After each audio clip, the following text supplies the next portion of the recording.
Hey, YouTube viewers, welcome back. Hey, this little video, I don't know how long it's going to be. I'll try to talk less. But this little video, I'm going to talk a little bit about things that I'm hearing from people, and like 90% of the things that I'm hearing from people, meaning either you folks that are wonderful about subscribing and commenting and kind of letting me know where you're at, thanking me. I love that. That's awesome.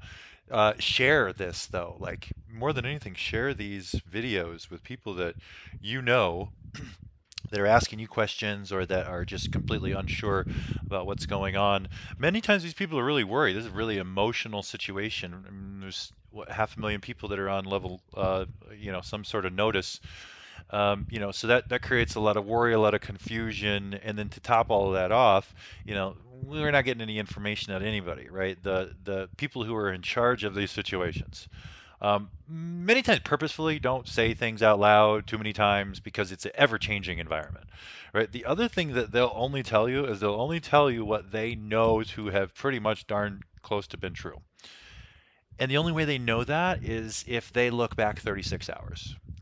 And so anything that you're reading and seeing other than actual like comments from fire commanders that are on the front lines saying things into microphones to either people as a whole or individual reporters, you don't know, and you won't know until it's well past, right?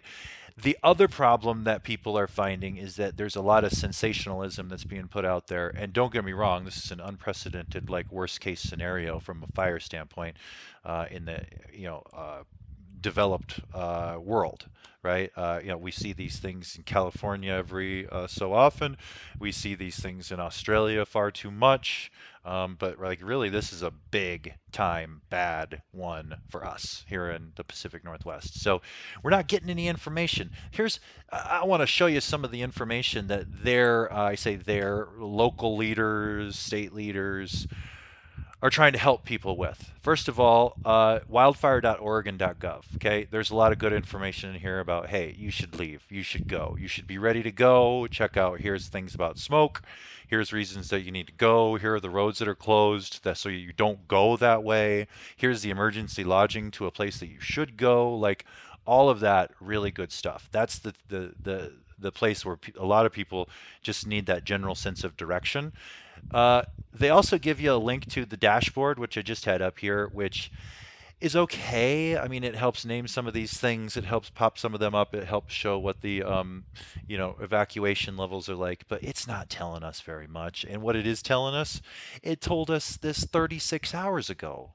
In fact, I was mentioning a lot of the stuff that you're going to see in the news today, yesterday, right? We talked about a lot of those things because we could see them unfolding on the satellites, not real time necessarily, but soon thereafter, after the satellites uploaded their pass-throughs, either overnight or during the mid-ish day yesterday, right? So um, lots of different resources. The Oregonians struggling. I say that just all due respect because everyone is probably typing in Oregon Live to try to get information about this.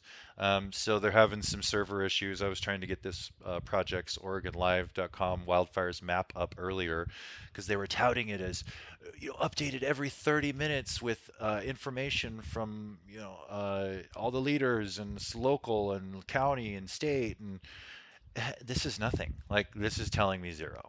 I'm sorry. Like why would I even like spend 30 seconds waiting for this slow uh, you know interactive map to pull up?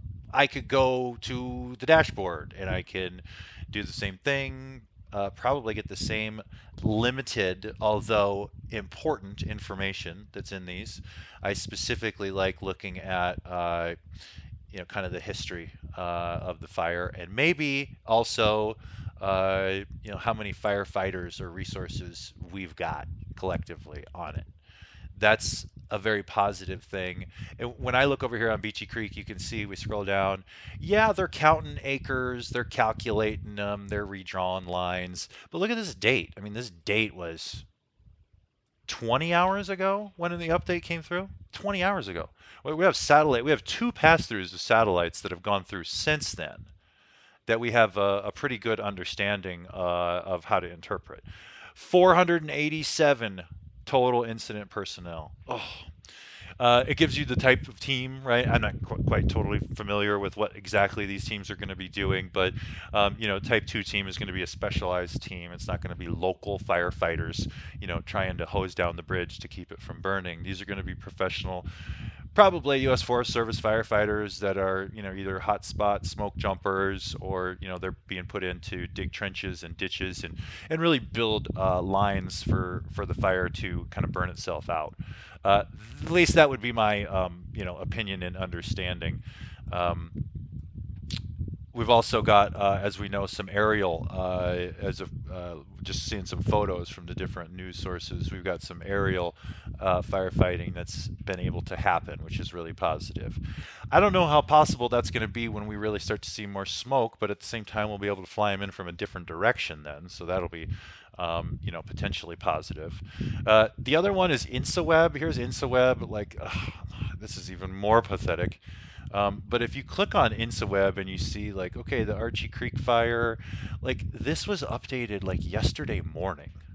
What are we doing with this information? I have people who are commenting like 2 hours ago, wondering whether or not it's going to be pushing up towards or out towards Brownsville. You know what I mean? Like, well, that's actually a pretty hot corner of the fire, right? So when we look at some of those different things, we're seeing what's happening and what's going on with them fairly real time. It's important for those folks, right? Um, we've got, just like I was talking about here, we've got some pretty powerful heat signatures, uh, coming on the corner and outside of the boundary lines that were drawn for, looks like, Gobbler's Knob and Brown Mountain up here in the northwest corner of this Archie Creek fire. Um, this is definitely like what I would say would be a major concern for Fair Oaks, Sutherland, Union Gap, if we see continued growth and it pushes through and down through Hawthorne. Okay, now I wouldn't worry about it too much right now because the winds are hopefully going to help us, but this is still a pretty hot and active fire. And Archie Creek basically told us that they hopefully saved the town of Glide 2 days ago on InsaWeb. That's not helping anyone, quite honestly. So when you're looking and trying to really assess the situation, understand, what the different levels of danger are, know that we haven't seen a single hotspot since almost 36 or more hours ago on the hills above Glide. Okay, right? So there's a tremendous chance that the firefighting efforts there prove to be successful enough that it's held off igniting anymore or creating continued hotspots. Okay, so that's something that you're not going to find anywhere. In fact, if anything, you're going to find more people on social media saying things like, "I heard glides burnt to the ground," and it's like, no, not even close, right? Bar L Ranch Road, I don't know, what do we got? A dozen houses up there, sometimes really nice ones. It looks like, overlooking the town. But that appears to be the extent of the satellite driven data that tells us how hot and where these fires were. Okay, so wouldn't surprise me if we get back in and we see people get into the Glide and they're like, "Oh my God, I'm so relieved," right? But the news isn't going to tell you that because they don't know for sure. Oregonian came out and their owner and then their editor both said something, I don't know, something to the effect of, "We've got everybody working on this, but don't worry, we're still working on social justice and COVID and everything else." I'm sorry, if you have everyone working on this, like, you have more information than what I can give you. I mean, I'm an amateur, like, hobbyist map nerd, and you've got multiple investigative journalist reporters, that hopefully are getting real-time information from people on the ground. Like that, I would think that that would be what they're more, capable of and what their strengths are. But at the same time, there's just a whole lot going on. There's not enough time for a lot of these leaders to be like, "Oh yeah, let me just step out of the field. We got no cell coverage. I'm just working on shortwave radio here, but let me step out of the fire and update the news organizations that have all left me messages about whether or not the fire is closing in on XYZ." right? Like, just think how ridiculous that sounds when you're talking about these limited resources being used to hold back a complete wall of flames that's headed towards major population centers, right? Like, they don't have time to turn around and let everyone know what they're doing or let everyone know what they think is going to happen. Okay. So keep all of that in mind as you're, going through your world here. A quick update just from this afternoon. I just want to point out we've seen a lot more of the hot spots on the eastern edges of the fires, which is a very positive sign. Great sign that firefighting efforts are working. We haven't seen additional hot spots pop up, specifically in the Clackamas and Marion population centers that we've looked at. Lane County, obviously, still an issue, pushing up into Lynn County, with the northern edge of this holiday farm fire. Wouldn't surprise me if we end up seeing more of that, right? We saw some really strong signals, right? Not necessarily burning hot, but really strong signals that might show us in the future that we're seeing fire growth, you know, right up in, uh, this general area right here. Let me see if I can get you like just a mark, right? Like somewhere up in here, we're likely to see some continued growth because this was a really strong signal that came through this morning overnight on these MODIS satellites. And the strong signal tells us that there is a really, really powerful energy source that's in there, and then the temperature helps us understand how much or how much of that square kilometer maybe is engulfed in that, right? If it's fully engulfed and it's really heavily fueled, that's when we start to see those temperatures that are in like the 100, 200, 300 range with the MODIS satellites, right? That usually comes on that, like, call it second wave of advancement. The first wave of advancement that we see with these satellite readings that come through, that's usually a lower temperature. If it's a lower temperature and it's a lower power, that's a good sign. If it's a lower temperature and a higher power, I have just seen numerous, numerous times in the last 36, 48 hours as I've been doing this, that means that the fire is advancing, likely. That just means that at that snapshot in time, the satellite was picking up movement within that center of energy. So using the holiday farm fire here just as an example of that, you can see some of the other fires definitely have picked up on that northeastern edge. Right, we're back on the east slope of the Cascades here with the Lion's Head. Uh, you can tell that there's probably a lot of firefighting efforts being had, up here in the Brighton Bush area, all the way up through the Lolly Butte area. Um, Scrolling down Southern Oregon, still it's a very dangerous situation down here. Open chain, that's still burning. I imagine that actually will probably burn. Unfortunately, unless they can get some really solid resources on it, that probably will burn all the way to Mount McLaughlin. Unfortunately, same thing here. We're seeing some pretty high energy levels with some lower to moderate temperature readings overnight. And this morning, again, I think indicative of future fire growth. Hopefully, it stays south of Butte Falls, but unfortunately, it looks like it's just moving to the west as a line, or east as a line of fire there. Um,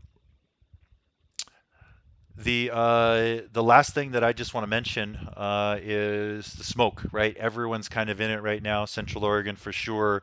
As the westerlies continue to pick up, hopefully the Willamette Valley starts to see some of the sky again.